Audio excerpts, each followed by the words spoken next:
And then they got the right coaches in there. And so they did it right. They took their time. They waited. While we were trading Ingram, Randall, we fucking trading everything. A Pope, gone. Firing everybody. The brother up in Sacramento, Malik, Yep, everybody gone. We were trading and then we wasn't getting anything for it. Hello, everybody, and welcome back to Around the Association.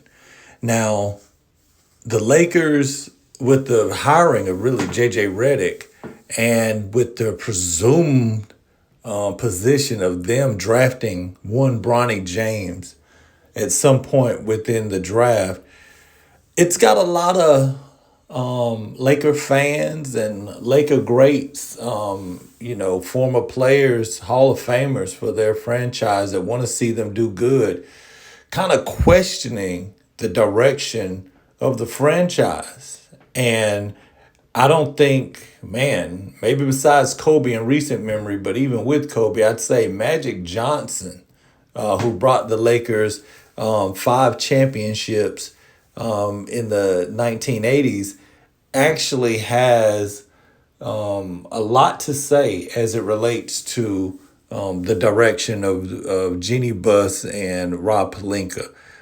Take a look here. This is what Magic Johnson actually had to say. Now, Magic begins, I'm cautiously optimistic that this new hire is a success for both the Lakers and J.J. Redick. I enjoyed watching him as a player, great three-point shooting, high basketball IQ, passion for the game, and mental and physical toughness.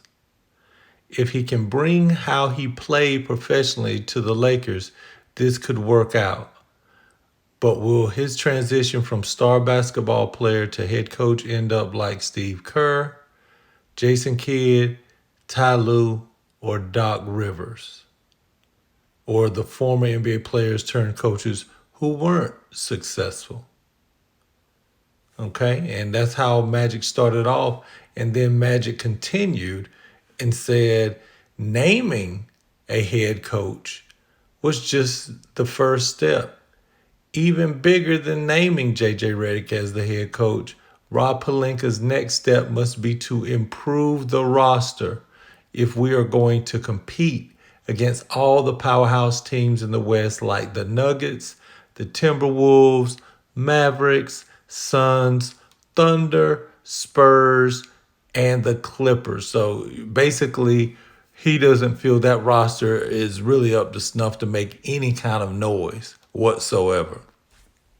Now, with that being said, his old running mate, James Worthy, was caught on a hot mic being highly critical of the Los Angeles Lakers and the coaching decisions, losing players for nothing. He was totally frustrated and even threw a jab in at LeBron James' son, Bronny James, on how he's going to approach that. Like, oh, he's the greatest thing ever. Take a listen here real quick at what James Worthy actually had to say about the Lakers. And then they got the right coaches in there. And so they did it right. They took their time. They waited. While we were trading Ingram, Randall, we fucking trading everything. A Pope, gone. Firing everybody. The brother up in Sacramento, Malik, yep, everybody gone. We were trading and then we wasn't getting anything for it. Westbrook, gone. Everybody. So that the ink will. Luke, gone. Frank, gone. The ink will lead back to the problem, which is in that infrastructure. It's kind of crazy when you think about it. Yeah, I got you. 3rd and 5 years. If you want to go before that, you could go 4 and 8 because Luke was 3 years, right? Yeah. It's all happening. 3 and 5 sounds crazier to me. It's all happening when Phil came here. 4 and 8's a lot.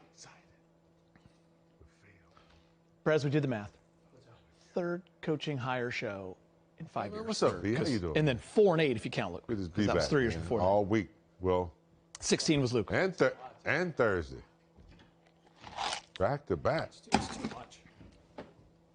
Yeah, man, they don't need me for that. Do you want me this close to Geet? Who we gonna be waiting for in the second day?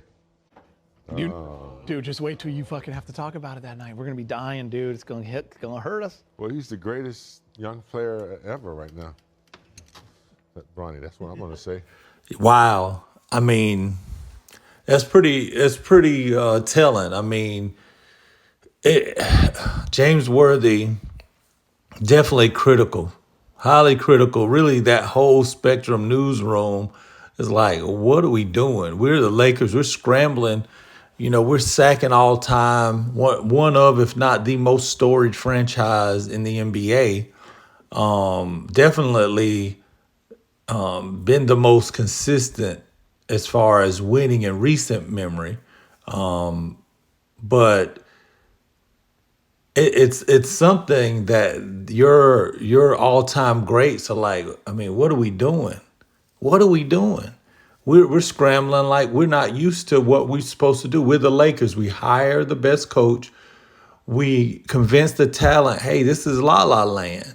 You know, you come out here, you win, you're enshrined forever. And there's perks of being a former Laker player.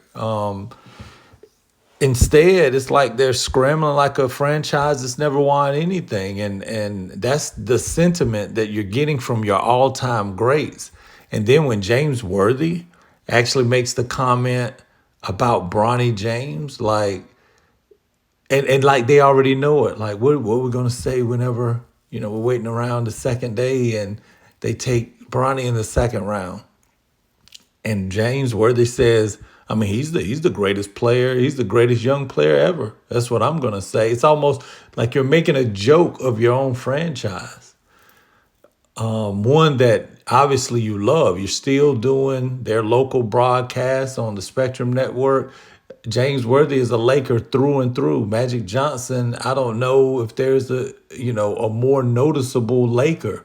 Maybe Kobe, but, you know, Magic is a legend in the game, not just for the Lakers, in the NBA as a whole, with actually even getting the NBA to start live broadcasting games and actually having the rivalry with Bird that actually created basically the buzz around the NBA, and they didn't go bankrupt. You know, it's that serious. He loves the Buss family. He always talks about Dr. Buss and what he meant to him. And so for him to be critical, it's pretty interesting, man. Let me know what you guys think.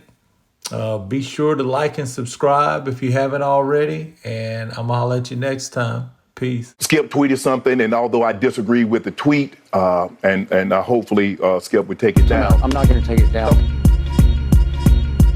Skip, skip, skip, skip, skip, skip, skip, skip, skip, skip, skip. Skip.